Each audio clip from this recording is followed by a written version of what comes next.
Students, welcome to Guruji English. मेरा नाम है अमित सिंह। हम यहाँ पे बात करेंगे इंग्लिश के बारे में। इंग्लिश के बेसिक्स क्लियर करेंगे, उसके बाद हम एडवांस लेवल तक जाएंगे और हम स्पोकन इंग्लिश तक को कवर करेंगे। जो स्टूडेंट्स इंग्लिश सीखना चाहते हैं, सीखने का मन रखते हैं, उनके लिए ये वीडियो सीरीज एक बेहतरीन अपॉर्चुनिटी होने जा रही है। अगर इस वीडियो सीरीज से संबंधित कोई सवाल है आपके मन में, तो आप हमें कमेंट कर सकते हैं। हम कमेंट पढ़ेंगे और उनका प्रॉपर तरीके से जवाब देंगे। इंग्लिश इस दुनिया की सबसे इम्पोर्टेंट भाषा मानी जाती है। वैसे तो दुनिया में इंग्लिश का तीसरा नंबर आता है लार्जली स्पोकन लैंग्वेज में। पहली मैंडरिन है जो चाइना में बोली जाती है, दूसरी स्पेनिश है और तीसरी इंग्लिश है। लेकिन इंग्लिश की वैल्यू इसलिए भी बढ़ जाती है कि इंग्लिश को कमर्शियली भी काफ़ी यूज किया जाता है।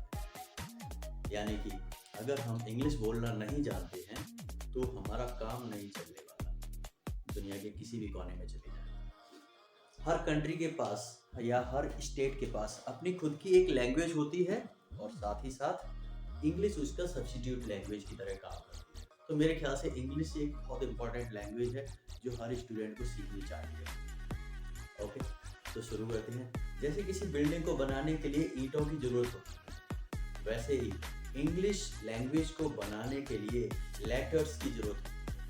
तो हर लैंग्वेज में अपने लेटर्स की एक सीरीज होती है। जैसे हिंदी में टोटल 52 लेटर्स होते हैं, वैसे ही इंग्लिश में टोटल 26 लेटर्स होते हैं। ठीक है स्टूडेंट्स, तो उन 26 लेटर्स में से 5 लेटर्स को वॉवल्स कहा जाता है और 21 लेटर्स को कॉन्सोनेंट कहा जाता है। 5 लेटर्स जिन्हें हम वॉवल्स कहते हैं, उन्हें हम वॉवल्स इसलिए कहते हैं क्योंकि उनके अंदर कुछ खास है। उनका उच्चारण जो है वो हमारे वोकल कॉर्ड से किया जाता है, ना कि हमारे माउथ के ऑर्गन्स का उपयोग करके, जैसे कि ए, ई, आई, ओ, यू। ओके स्टूडेंट्स, इसमें हमने अपने ना तो लिप्स का इस्तेमाल किया, ना टंग का इस्तेमाल किया, ना ही टीथ का इस्तेमाल किया है। आप भी इसको बोलकर देख सकते हैं। ए, ई, आई, ओ, यू। These are 5 vowels। और इसके अलावा बचे हुए 21 लेटर्स को कॉन्सोनेंट कहा जाता है।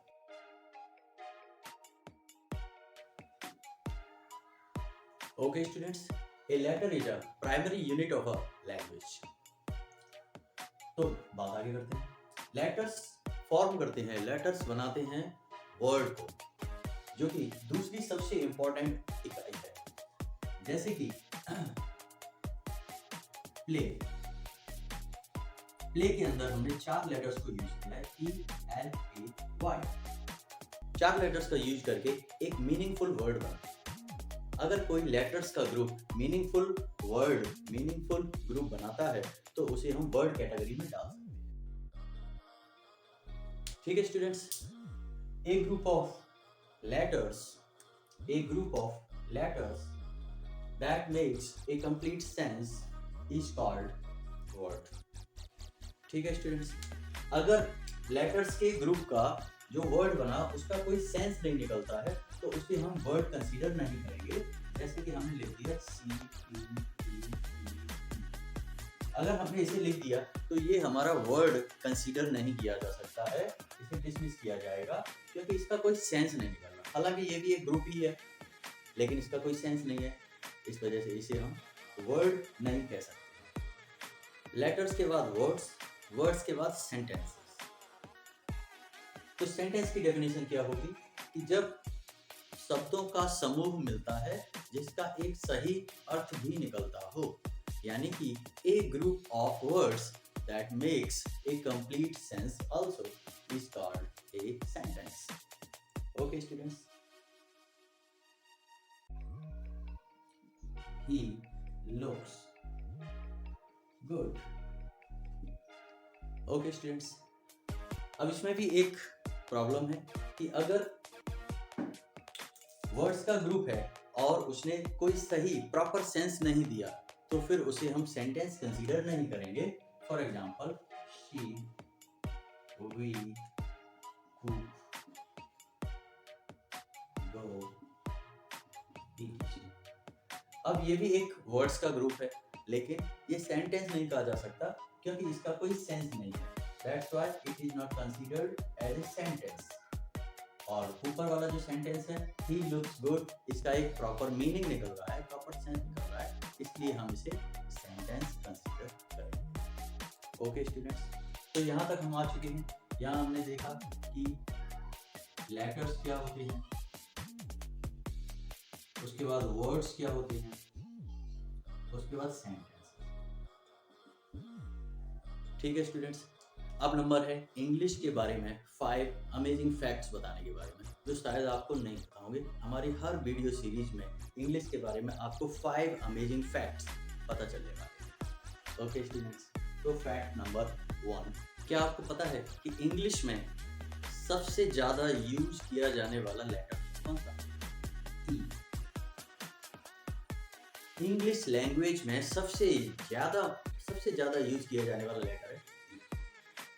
इसी तरह इंग्लिश में सबसे कम यूज किया जाने वाला लेटर कौन सा है? यस, वो लेटर है क्यू।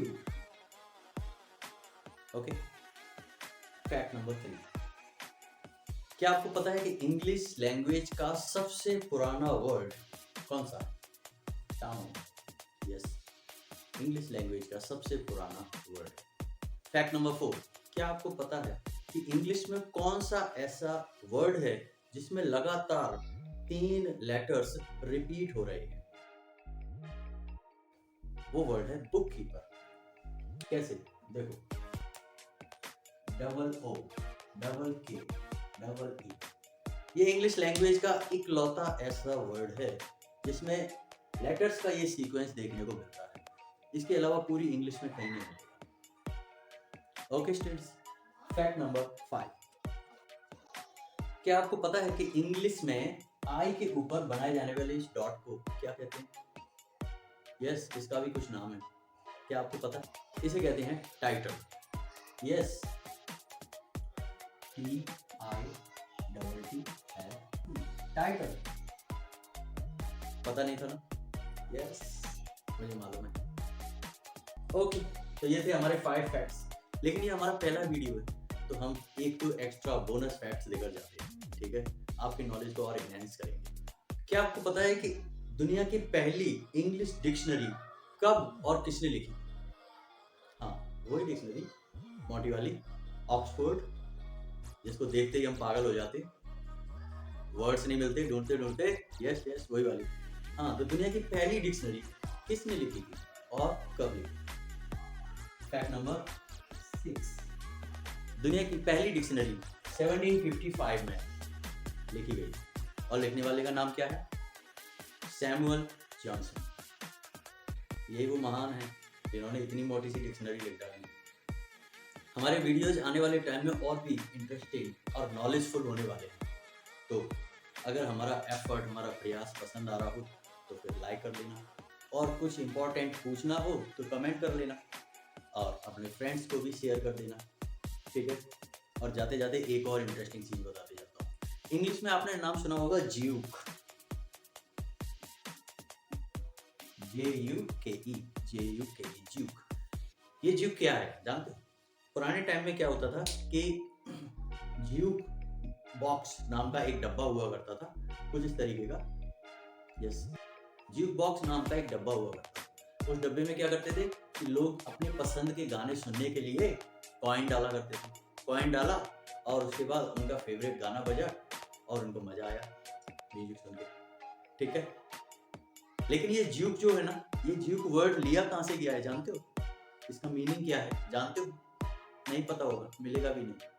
मैं बताता हूँ, डांस करना, नाचना, है ना? अमेजिंग फैक्ट, मजा आया? ओके।